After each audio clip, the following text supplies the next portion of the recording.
But no matter who you marry, you will reach a stage where you must be intentional about making each other happy.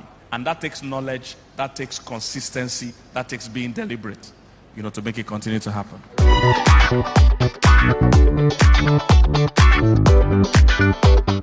Hello guys, welcome to Ejairo's vlog, to yet another episode on love, relationship and marriage.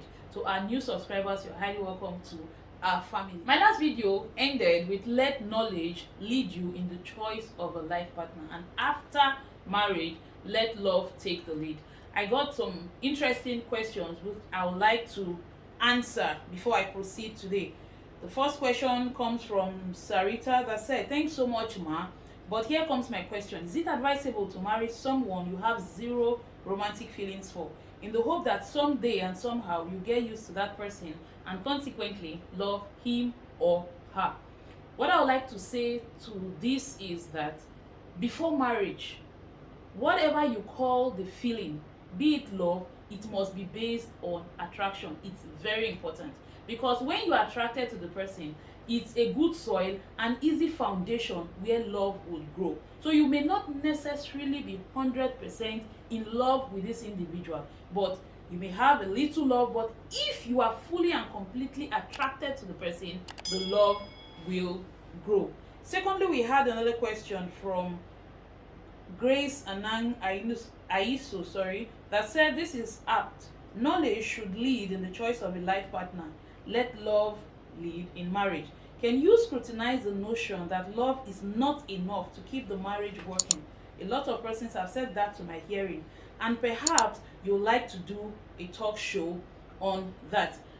I would say on this note, it depends on your definition of love, because love is rather emotional before marriage, but after marriage it becomes a commitment kind of love. It becomes intentional and more practical.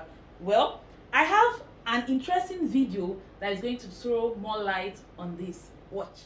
I came across a quote during the week, sir, and it says, when romance is alive and well in a marriage, the door of temptation gets slammed shut. So my question is, so what is your definition of romance, and how can it be expressed? Guys, what is your own definition of romance?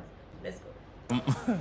I would describe romance as just keeping the excitement in your relationship. And you see, before a relationship, you have what is called emotional love. It's usually automated. You're not the one that is making it happen. It's happening by itself. After you start a relationship or get married, you now have to move to intentional love. So that's what happens to many people. They started with emotional love, and when they got married and life began to happen, they just thought that this excitement will come by itself. No. At the beginning, the excitement does come by itself, but at the middle, you work it. Then at the end, it now starts flowing again, because you've learned how to make it happen. So you must move from emotional love to intentional love. So many people reach a stage where they say, "I need a new spouse." What they mean is that I need a new excitement. So they think I need to go and start a new relationship or marry another person to get that excitement. But no matter who you marry, you will reach a stage where you must be intentional about making each other happy. And that takes knowledge, that takes consistency, that takes being deliberate, to make it continue to happen. Be intentional about making each other happy, and that takes knowledge. It takes consistency. I hope this video has done justice to your questions. Well, comment below and let me know your thoughts. Thank you for watching. Please subscribe if you haven't done so, like and share with your loved ones. Thank you.